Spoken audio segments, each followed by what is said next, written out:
ಶ್ರೀಗುರುಭ್ಯೋ ನಮಃ ಪರಮಗುರುಭ್ಯೋ ನಮಃ ಶ್ರೀಮದಾನಂದತೀರ್ಥ ಭಗವತ್ಪಾದಾಚಾರ್ಯಗುರುಭ್ಯೋ ನಮಃ ಹರಿ ಓಂ. ಕಲ್ಯಾಣಾದ್ಭುತಗಾತ್ರಾಯ ಕಾಮಿತಾರ್ಥಪ್ರದಾಯ ನೇತೃಪದ್ವೆಂಕಟನಾಥಾಯ ಶ್ರೀನಿವಾಸಾಯ ತೇ ನಮಃ. ನಾರಾಯಣಂ ಸುರಗುಣಂ ಜಗದೇಕನಾಥಂ ಭಕ್ತಪ್ರಿಯಂ ಸಕಲಲೋಕನಮಸ್ಕೃತ್ಯಂ ಚ ತ್ರೈಗುರ್ಣವರ್ಜಿತಮಧುಂ ವಿಭುಮಾಧ್ಯಮೈ ಸಂವಂದೇ ಭವಗ್ನಮರಾಸಿರಿಸಿದ್ಧಿವಂದ್ಯಂ. ನಾರಾಯಣಂ ನಮಸ್ಕೃತ್ಯಂ ನರಂಚೈವ ನರೋತ್ತಮಂ ದೇವೀಂ ಸರಸ್ವತೀಂ ವ್ಯಾಸಂ ತದೋ ಜಯಮುದೀರಯೇತ್. ನಾರಾಯಣಂ ಗುಣೇ ಸರ್ವೇ ರುಜಿಂದ್ರದೋಷವರ್ಜಿತಂ ಜ್ಞೇಯಂ ಗಮ್ಯಂ ಗುರುಶ್ಚಾಪಿ ನತ್ವಾ ಸೂತ್ರಾತ್ರ ಉಚ್ಯತೆ. ವ್ಯಾಸಾಯ ಭವನಾಶಾಯ ಶ್ರೀಶಾಯ ಗುಣರಾಶಿಯೇ ವೃದ್ಧಾಯ ಶುದ್ಧವಿದ್ಯಾಯ ಮಧ್ವಾಯ ಚ ನಮೋ ನಮಃ. ನಮೋಸ್ತು ತಾತ್ವಿಕಾ ದೇವ ವಿಷ್ಣುಭಕ್ತಿಪರಾಯಣ ಧರ್ಮಮಾರ್ಗೇ ಪ್ರೇರಯಂತು ಭವಂತಃ ಸರ್ವ ಏವ ಹಿ. ನಮಸ್ತೆ ಪ್ರಾಣೇಶ ಪ್ರಣತ ವಿಭಾವ ನಿಮಗಃ ನಮಃ ಸ್ವಾಮಿ ರಾಮಪ್ರೀತಾಂ ಹನುಮಾನ್ ಗುರುಗುಣಃ. ನಮಸ್ತುಭ್ಯಂ ಭೀಮಪ್ರಭೃತ ಕೃಷ್ಣೇಷ್ಟ ಭಗವಾನ್ ನಮಃ ಶ್ರೀಮನ್ಮಧ್ವಪರ್ಜಸ ಸದೃಶಂ ನೋ ಜಯ ಜಯ. ಪೂಜ್ಯಾಯ ರಾಘವೇಂದ್ರಾಯ ಸತ್ಯಧರ್ಮರತಾಯ ಚ ಭಜಿತಾಂ ಕಲ್ಪವೃಕ್ಷಾಯ ನಮತಾಂ ಕಾಮಧೇನವೇ. ಸತ್ಯಾಭಿಘ್ನಕರೋದ್ಯೋತಾನ್ ಪಂಚಾಕ್ಷರಬೋಧಕಾನ್ ಸತ್ಯಪ್ರಮೋದತೀರ್ಥಾರ್ಯಾನ್ಯೋ ಮೇನಾಯ ಸುಧಾರತಾನ್. ಆಪಾದಮೌಳಿಪರ್ಯಂತಂ ಗುರುಣಾಂ ಆಕೃತಿಂ ತ್ವರೇತ್ ತೇನ ವಿಘ್ನಂ ಪ್ರಣಶ್ಯಾಂತ ಸಿದ್ಧಿಂಚಿತ ಮನೋರಥಃ. ಪೃಥ್ವೀಮಂಡಲಮಧ್ಯಸ್ಥ ಪೂರ್ಣಬೋಧಮತಾನುಗ ವೈಷ್ಣವಾಃ ವಿಷ್ಣುಹೃದಯತಾನ್ ನಮಸ್ತೆ ಗುರುಂ ನಮಃ. ಸ್ವಸಸ್ತ್ವಶೇಷಸನ್ಮಂಗಳಾನಿ ಭವಂತು ಸಂತುಃ. ಶ್ರೀಗುರುಭ್ಯೋ ನಮಃ ಶ್ರೀಗುರುಭ್ಯೋ ನಮಃ ಶ್ರೀಗುರುಭ್ಯೋ ನಮಃ ಹರಿ ಓಂ.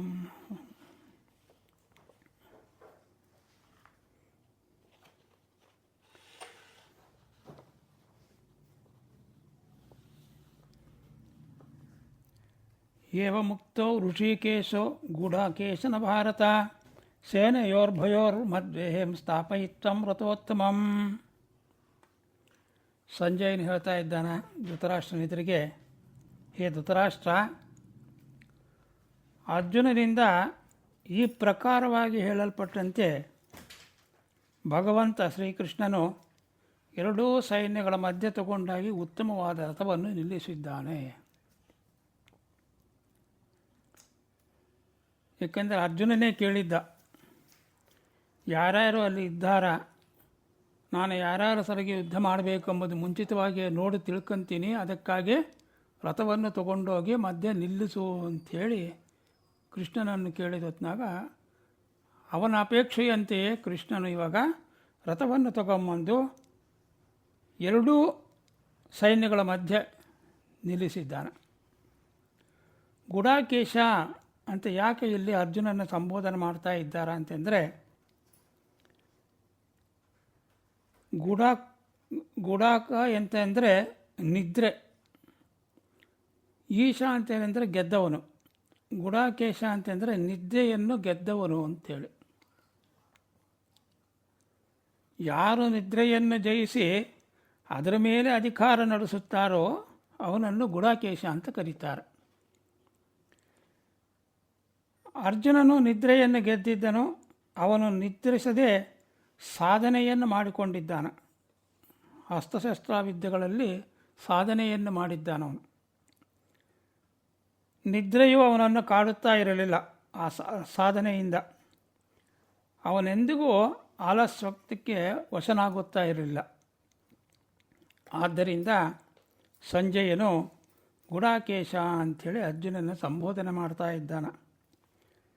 ಯಾವ ಅರ್ಜುನನು ಜಾಗರೂಕನಾಗಿ ಎಚ್ಚರದಿಂದ ಇರುತ್ತಾನೋ ಅಂತಹವನನ್ನು ನಿನ್ನ ಪುತ್ರರು ಹೇಗೆ ಗೆಲ್ಲಬಲ್ಲರು ಎಂಬ ಉದ್ದೇಶ ಇದರಲ್ಲಿ ಇದೆ.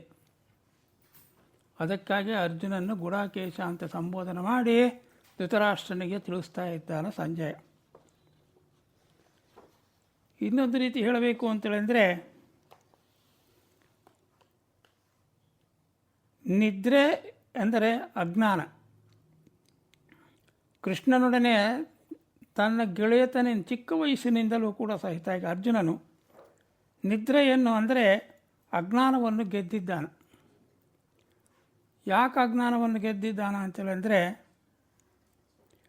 ಭಗವಂತ ಕೃಷ್ಣನನ್ನು ಅವನ ಜೊತೆಯಲ್ಲೇ ಇದ್ದು ಬೆಳೆದಂಥವನು, ಅವನು ಕೃಷ್ಣನನ್ನೇ ನಂಬಿದವನು.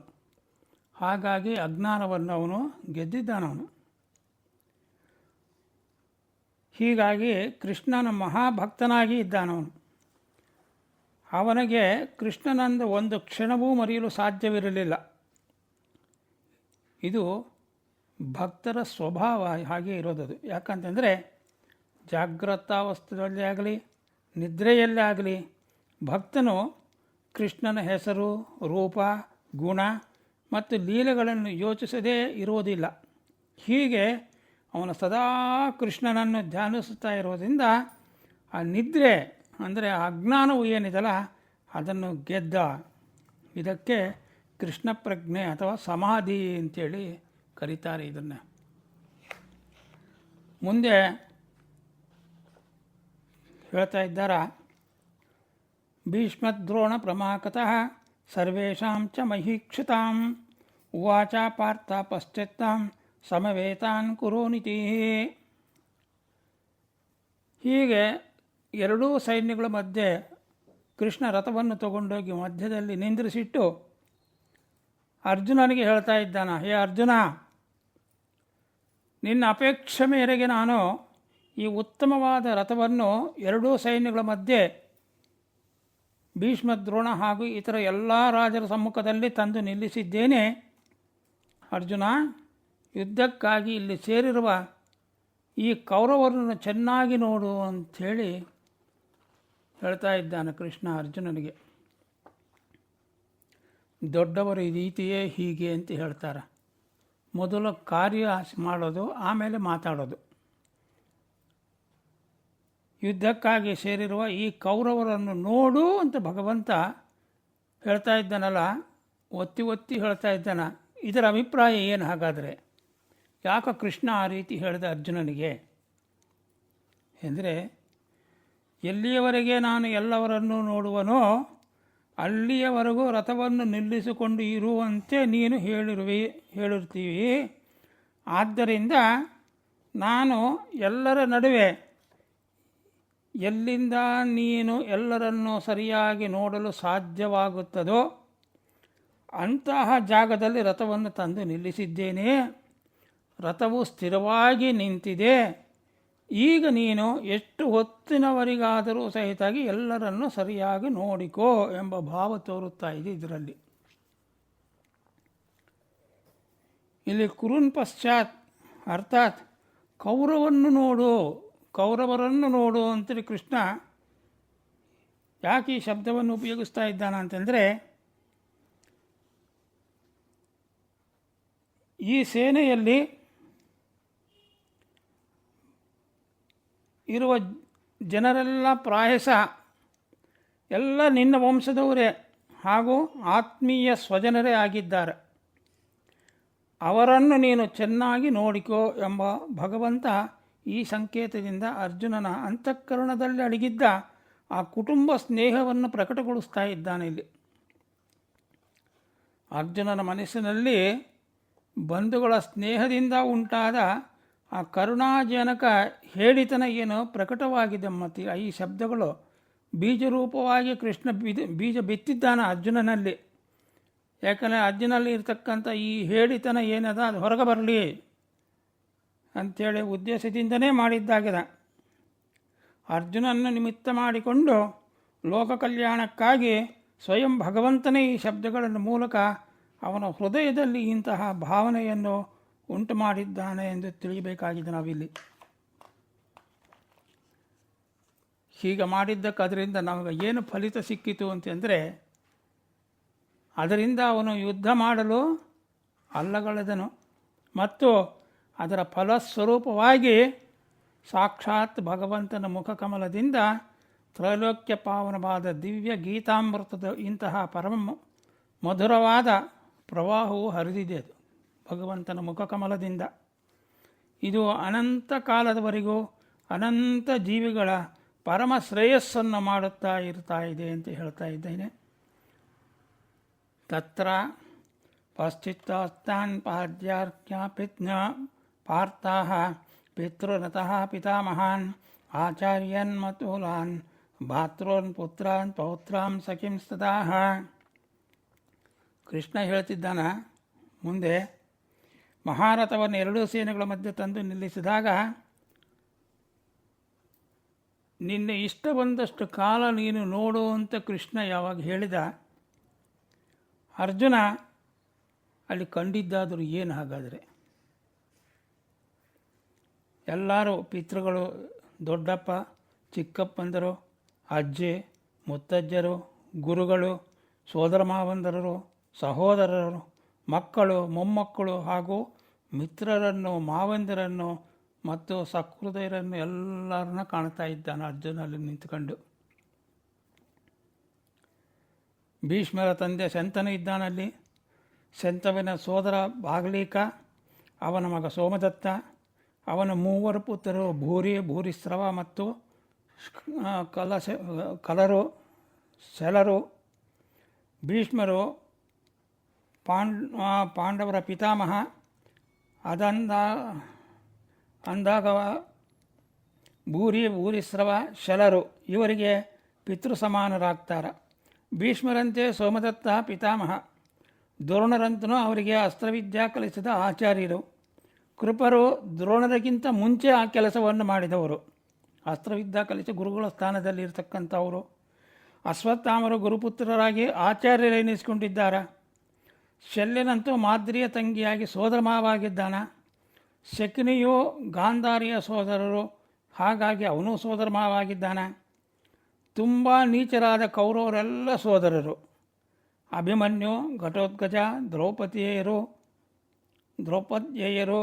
ಸರ್ವತಾತ್ರ, ಇರಾವನ್, ಸುಹೂತ್ರ ಇವರೆಲ್ಲ ಮಕ್ಕಳುಗಳು. ಹಾಗೆಯೇ ಕೌರವರು ಮಕ್ಕಳಾದ ಲಕ್ಷಣಾದಿಗಳು. ಅಂಜನವರ್ಮ ಘಟೋತ್ಕಚನ ಮಗ, ಇವರಿಗೆಲ್ಲ ಮೊಮ್ಮಗ. ದೃಪದ, ಕಾಶಿರಾಜ, ವೀರಸೇನ, ಶಲ್ಯ ಇವರೆಲ್ಲ ಹೆಣ್ಣು ಕೊಟ್ಟು ಮಾವಂದರಾಗಿದ್ದಾರೆ. ಬಾಲ್ಯಿಕ ಇವರಿಗೆಲ್ಲರಿಗೂ ಪಿತಾಮಹ. ದುಷ್ಟಕೇತು, ಸಹದೇವ ಮೊದಲಾದವರೆಲ್ಲ ಶಾಲರು ಅಂದರೆ ಪತ್ನಿಯ ಸಹೋದರಾಗಿದ್ದಾರೆ. ಜಯದ್ರಥ, ಮೈಥುನ, ಕೃತವರ್ಮ, ಚೇಕಿತಾನ, ಭಗದ್ದತ್ತ ಮೊದಲಾದ ಮಿತ್ರವರ್ಗವರಂತೂ ಅಲ್ಲಿ ಸಾಕಷ್ಟು ಜನ ಸೇರಿದ್ದಾರೆ. ಇವನ್ನೆಲ್ಲರನ್ನೂ ಅರ್ಜುನ ನೋಡ್ತಾ ಇದ್ದಾನೆ. ಸ್ವಸುರಾನ್ ಕ್ರುದ್ಧಶ್ಚೈವ ಸೇನೆಯೋ ಭಯೋರಭಿಃ ತಾನ್ ಸಮೀಕ್ಷಾಂ ಸಂಕೇತೆಯ ಸರ್ವಶ್ಚಂಧಾನೋ ವಸ್ಥಿತಾನ್. ಇಷ್ಟು ಜನ ಬಂಧು ಬಳಗದವರನ್ನು ಮತ್ತು ಯಾವ ಕಾರಣವೂ ಇಲ್ಲದೆ ಅವನ ಶ್ರೇಯಸ್ಸನ್ನು ಬಯಸತಕ್ಕಂಥ ಅನೇಕ ಮಂದಿ ಸುಹೃದರೆಲ್ಲ ಅಲ್ಲಿ ಕೌರವರ ಸೈನ್ಯದಲ್ಲಿ ಇದ್ದಾರೆ. ಅಲ್ಲಿ ಉಪಸ್ಥಿತರಾಗಿರ್ತಕ್ಕಂಥ ಸಂಪೂರ್ಣ ಬಂಧು ಬಳಗಗಳನ್ನೆಲ್ಲ ನೋಡಿ ಕುಂತಿಪುತ್ರನಾದ ಅರ್ಜುನನು ಅತ್ಯಂತ ಕರುಣಾಪರವಶನಾಗಿ ಶೋಕಿಸುತ್ತಾ ಮಾತನಾಡುತ್ತಾ ಇದ್ದಾನೆ. ಪ್ರಾರಂಭದಲ್ಲಿ ದುರ್ಯೋಧನ ಎಲ್ಲರನ್ನೂ ನೋಡಿದ. ಇವರೆಲ್ಲರೂ ನನ್ನವರಾಗಿ ನನಗೋಸ್ಕರವಾಗಿ ಪ್ರಾಣವನ್ನು ಕೊಡಲು ಸಹ ಸಿದ್ಧರಾಗಿದ್ದಾರೆ ಅಂತೇಳಂದ. ಅಲ್ಲಿ ಆ ನಾನು ಎಂಬುವ ಅಹಂ ಅವನಲ್ಲಿ ಇತ್ತು ದುರ್ಯೋಧನನಲ್ಲಿ. ಇಲ್ಲಿ ಅರ್ಜುನ ಎಲ್ಲರನ್ನೂ ಕಂಡಿದ್ದಾನೆ. ಎಲ್ಲರೂ ತನ್ನವರು ಅಂತ ದುಃಖ ಪಡ್ತಾ ಇದ್ದಾನೆ, ಇಲ್ಲಿ ಭಾವಿಸಿದ್ದಾನೆ. ಹೀಗೆ ಕೆಟ್ಟವರ ದರ್ಶನವೂ ಸಹ ಮನಸ್ಸಿಗೆ ಮಂಕು ಕವಿಸುತ್ತದೆ. ಕೌರವಂತಹವರು ಮತ್ತು ಅವರ ಸಂಬಂಧಿಗಳು ಆದವರು ಮುಖದರ್ಶನ ಮನಸ್ಸಿಗೆ ಮೋಹ ಕವಿಸಿದೆ ಅರ್ಜುನನಿಗೆ. ಅರ್ಜುನ ಇವರೆಲ್ಲರನ್ನೂ ಕಂಡಿದ್ದಾನ. ಆದರೆ ಶ್ರೀಕೃಷ್ಣ ತಿಳಿಸಿದ್ದ ಶತ್ರುಗಳಾದ ಕೌರವರನ್ನು ಮಾತ್ರ ಕಾಣಲಿಲ್ಲ ಅಂತ ನೋಡಿ. ಕೃಷ್ಣ ಒತ್ತಿ ಒತ್ತಿ ಹೇಳಿದ್ದಾನೆ, ನಿನ್ನ ಅಪೇಕ್ಷೆಯಂತೆ ರಥವನ್ನು ತಗೊಂಬಂದು ನಿಲ್ಲಿಸಿದ್ದೇನೆ.